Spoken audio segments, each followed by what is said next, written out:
अजीब व गरीब और अबरतनाक वाक़या। इंतहाई अजीब व गरीब और अबरतनाक वाक़या जिसके बारे में बहुत कम लोग जानते हैं।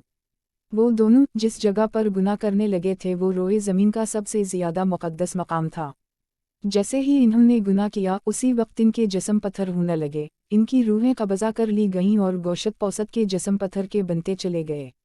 इस वक्त इनके करीब कोई भी नहीं था, इसलिए जो कुछ इन पर गुजरी इसके बारे में खुद इन्हीं के सिवा किसी को पता नहीं चला था। ये तारीफ़ का इंतहाई अजीब व गरीब और खौफनाक तरीन वाक़या था। दो जिंदा इंसान जिनमें से एक मर्द था और दूसरी औरत थी, अज़ाब अलही के तहत पत्थर के बन गए थे। कुछ देर गुजरी तो इधर से किसी का गुजर हुआ, इसने इनको देखा और पहचान लिया। ये भी मालूम हो गया कि इन्होंने इस मुक़द्दस व मुतबरक तरीन मकाम पर कैसा घिनौना काम किया था जिसकी फौरी तौर पर पकड़ हो गई थी। लोगों का मारे गुस्से और दिख के इंतहाई बुरा हाल हो गया। इन दोनों पत्थर के बुतों को निशान अबरत बनाने के लिए इस ज़माने के अहल इल्म और नेक लोगों ने इनको इस मुक़द्दस मकाम से कुछ दूर उसी इलाके में एक दूसरे से काफ़ी लंबे फासले पर आमने सामने नस्ब कर दिया। इस मुक़द्दस मकाम पर इबादत के लिए आने वालों के लिए लाज़िम करार दे दिया गया कि इन दोनों के बुतों को जूते मारते हुए गुजरा जाए ताकि देखने वालों के ज़हनों में इनका किया हुआ गुनाह ताज़ा रहे और वो इस वाक़या से अबरत हासिल करते रहें। अब जो भी इस मुक़द्दस मकाम पर आता वो इनको जूते मारते हुए गुजरने लगा। वक्त गुजरता रहा, 100-150 साल तक यही सिलसिला चलता रहा। इसके बाद कुछ वक्त गुजरा तो नई आने वाली नस्लों ने आहिस्ता आहिस्ता इन बुतों को जूतों से मारना छोड़ दिया। शैतान ने इनके जहन में ये बात डाली कि इनके ये इबादत का हिस्सा नहीं, लिहाजा इन बुतों को जूतों से मारना ज़रूरी नहीं बल्कि इसकी बजाय इनको अलामती तौर पर थप्पड़ मार कर गुजरा जाए, जिससे इनसे नफ़रत का इजहार भी होता रहेगा और इनके किए हुए गुनाह का ख्याल भी लोगों के जहनों में मौजूद रहेगा। गुजरते वक्त के साथ साथ ये थप्पड़ भी हल्की सी चपत में तब्दील होने लगा और फिर बिल्कुल अलामती तौर पर आहिस्ता से इन बुतों को छूकर गुजरने का सिलसिला शुरू हुआ। शैतान ने एक बार फिर वर्गलाया। अब लोग इन बुतों को इस नीयत से छूते कि वो इनसे नफरत करते हुए थप्पड़ मार रहे हैं, लेकिन साथ ही दुआ अपनी हाजात के लिए दुआ भी मांगने लगे थे। शैतान ने इनके जहन में बिठा दिया कि अगर तुम इन बुतों को नफरत से छूते वक्त दुआ मांगोगे तो तुम्हारी दुआएं जल्दी कबूल होंगी। यह शैतान की शरारतें देख लीजिए कैसे आहिस्ता आहिस्ता जहनों को तब्दील करता है। जब लोगों की हाजत पूरी हो जाती तो शैतान इनको समझाता कि यह हाजत उसी वजह से पूरी हुई कि तुमने बुत को छूकर दुआ की थी। वक्त गुजरने के साथ साथ आने वाली नस्लों की सोच बदलती चली गई और वो अब इन बुतों को छूकर दुआ ज़रूर मांगते थे, लेकिन इनके अंदाज में इन बुतों के लिए अक़ीदत और एहतराम आने लगा था। और फिर वो वक्त भी जल्द आ गया जब एक बदबख्त ने इस बुत के सामने इसकी बाकायदा मुनाजात की और उसी से दुआ मांगने लगा। जूते मारने से शुरू होने वाली दास्तान थप्पड़ मारने, अलामती तौर पर छूने, अक़ीदत से छूने से होती हुई बाकायदा इबादत तक चली गई।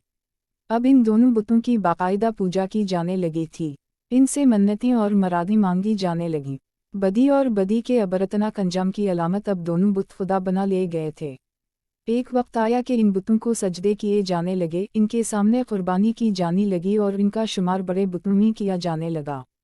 फिर ये अंधेरी रात और ज़्यादा गहरी होती चली गई, यहाँ तक कि एक दिन रशद व हदायत का एक सूरज तुलू हुआ, जिससे वो पूरा खित्ता और चारदांग आलम जगमगा उठे।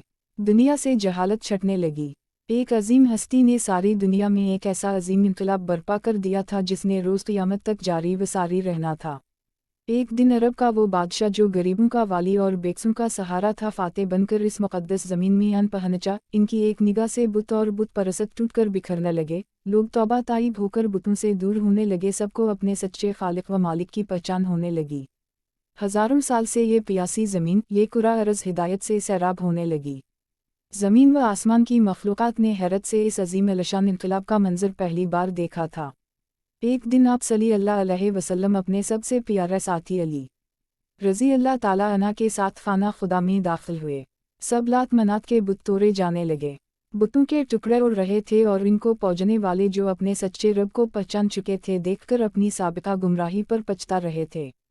आप सल्लल्लाहु अलैहि वसल्लम बुतों को रज़ा रज़ा कर रहे थे और साथ साथ ये आयत भी दोहराते जा रहे थे कि हक़ाया और बातिल मिट गया, बेशक बातिल मिटने के लिए ही होता है। इसके बाद आप सल्लल्लाहु अलैहि वसल्लम इन दोनों इंसानी बुतों की जानिब मुतवज्जे हुए जिन्हें कई सौ साल पहले एक गुनाह की पकड़ में पत्थर का बनाकर नमूना अबरत बना दिया गया था। मर्द का बुत सफ़ा के मकाम पर नसब था और औरत का बुत मरू के मकाम पर। आप सल्लल्लाहु अलैहि वसल्लम ने इनको भी टुकड़ा टुकड़ा करके उठाकर खाना खुदा की हुदूद से बाहर फेंक दिया। ये औरत मर्द कौन थे, इसके लिए हमें तारीफ के औराक को पीछे अलटना पड़ेगा। इसके लिए हमें इस ज़माने में जाना होगा जब हज़रत इस्माईल अलैहिस्सलाम और इनकी वालिदा हज़रत बीबी हाजरा अलैहिस्सलाम ज़मज़म के चश्मे के करीब ज़िंदगी के दिन बसर कर रहे थे। इस दूर में अरब की ज़मीन पर पीने वाले पानी का मिलना एक इंतहाई नामुमकिन सी बात थी। सहरा और खुशक पहाड़ियों की इस ज़मीन पर पानी की एक बौनद का मिलना मुहाल था। अरब के कबाइल मीठे पानी के चश्मों और कनून की तलाश में सहराओं और वादियों में मारा फिरते थे। ये मुजिज़ाना चश्मा जो नन्हे इस्माईल अलैहिस्सलाम के यकीन रगड़ने से मुजिज़ाती तौर पर अल्लाह की तरफ से पैदा किया गया था, इस बेआब व गया इलाके में दुनिया की सबसे बड़ी नेमत से कम नहीं था। और एक कबीला जो बनी जरम के नाम से तारीफ में मशहूर गे, वो भी मीठे पानी की तलाश में सहराओं की खाक छान रहा था। इन्होंने जब दूर से परिंदों को उड़ते देखा तो इनको हैरानगी हुई कि उनके सहरा में परिंदों का पाया जाना पानी की अलामत था। चुनाचे वो सारा कबीला उसी जानिब चल पड़ा। इन्होंने जब एक खातून और छोटे से बच्चे को इस ठंडे मीठे पानी के चश्मे के करीब देखा तो वो बहुत हैरान भी हुए, और इस इलाके में जहाँ पानी का नाम व निशान तक नहीं था, अल्लाह की कुदरत से एक चश्मे को रवां देखकर बेहद हैरान हुए। इन्होंने हज़रत बीबी हाजरा अलैहिस्सलाम से इस चश्मे के करीब रहाइश इख्तियार करने की इजाज़त मांगी। हज़रत हाजरा अलैहिस्सलाम ने इनको इजाज़त दे दी और साथ में ये भी कहा कि इस चश्मे का पानी ज़रूर इस्तेमाल करो, लेकिन ये अल्लाह की अमानत है, इस पर किसी का भी कोई मालिकाना हक़ नहीं होगा। कबीले वालों ने इस शर्त को कबूल कर लिया और यहाँ पर ही आबाद हो गए। जब वक्त गुजरने लगा, जब हज़रत इस्माईल अलैहिस्सलाम तो बीबी हाजरा अलैहिस्सलाम ने नौजवान इस्माईल की शादी उसे कबीला जरम की एक लड़की से कर दी, और यूं रफ्ता रफ्ता हज़रत इस्माईल अलैहिस्सलाम की औलाद खूब फली फूली और यूं मक्का, जिसका असल नाम बका था, एक आबादी की शक्ल इख्तियार कर गया। कबीला जरम वाले काफ़ी अरसा तक तो सीधे रास्ते पर रहे, लेकिन फिर आहिस्ता आहिस्ता इनमें खराबी पैदा होनी शुरू हो गई। अब इन्होंने कबा शरीफ का इंतज़ाम संभाल लिया और हज के लिए आने वाले लोगों से मिलने वाला हदिया खुद समेटने लग गए, और यूं रफ्ता रफ्ता इनके अंदर जुराइम पैदा होना शुरू हो गए। तब अल्लाह ताला ने इनको सज़ा देने के लिए इनसे ज़मज़म छीन लिया और ज़मज़म का पानी खुशक हो गया। वक्त गुजरने के साथ साथ ज़मज़म के निशान तक मिट गए। किसी को मालूम भी नहीं था कि यहाँ ज़मज़म नाम का कोई चश्मा हुआ करता था। उसे कबीले का एक शख्स जिसका नाम मुजाज बन उम्र था, बहुत ही नेक और पारसा शख्स था। इसने कौम को बहुत समझाया, इनको बहुत से खुतबे दिए, अल्लाह के अज़ाब से डराया, लेकिन इन पर कोई असर न हुआ। जब यह कबीला अपने बुरे कामों से बाज ना आया तो एक रात मुजाज ने सोचा कि ये लोग जिस तरह कबा शरीफ की हदीम की सूरत में आमदन खाने लग गए हैं, किसी दिन ये हज करने के लिए आने वालों की तरफ से चढ़ाए गए कीमती हदिये, जिनमें सोने चांदी की कुछ अशिया शामिल थीं, वो भी चुराने गए। उन्होंने रात को अपने बेटे को साथ लिया और कबा के अंदर मौजूद सोने के कीमती हदिये उठाए और जिस जगह ज़मज़म का चश्मा हुआ करता था उसी जगह खुदाई करके ये सब कीमती हदिये आऊं छुपा दिए। अब जैसा कि अल्लाह ताला किसी कौम के बिगड़ने पर इस कौम को किसी दूसरी कौम के हाथों अज़ाब देता है, इस कौम को भी अज़ाब देने का फैसला कर लिया गया और एक और कबीले बनी क़ज़ा को इन पर मुसल्लित कर दिया।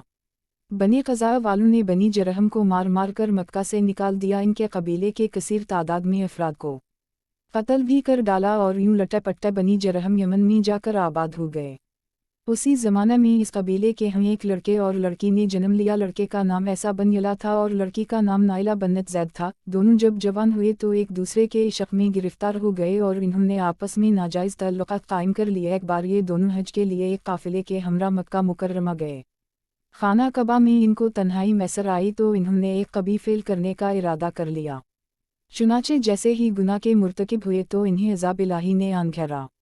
यूं वो पत्थर के बुत बना दिए गए। इसके आगे के हालात आपने तहरीर की इब्तिदा में पढ़ लिए हैं। जब इनके बुत नबी करीम सल्लल्लाहु अलैहि वसल्लम ने खाना कबा की हुदूद से बाहर फेंक दिए तो इस वक्त मुसलमानों के जहन में सफ़ा व मरू के दौरान सही के बारे में शक व शुबा पैदा हो गया। वो सोचने लगे कि कीम के सफ़ा व मरू पर दोनों के बुत पहले नस्ब थे जिनका तवाफ़ जाहलियत के ज़माने में किया जाता था, लिहाजा अब इनका सफ़ा व मरू का तवाफ़ कहीं इन बुतों की याद में तवाफ़ ना साबित हो, जिसकी वजह से इन पर भी अल्लाह का अज़ाब नाज़िल ना हो जाए। इस पर सूरा बकरा की आयत नंबर 158 नाज़िल हुई, जिसमें अल्लाह ताला ने इरशाद फरमाया, बेशक सफ़ा और मरवा अल्लाह की निशानी में से है, सो जो शख्स हज करे बेतल्लका या उम्रा करे तो नहीं है कुछ गुनाह इस पर जो सही करे इन दोनों के दरमियान, और जो शख्स खुश दली से करता है कोई नेक काम तो बेशक अल्लाह का दान सब कुछ जानने वाला है।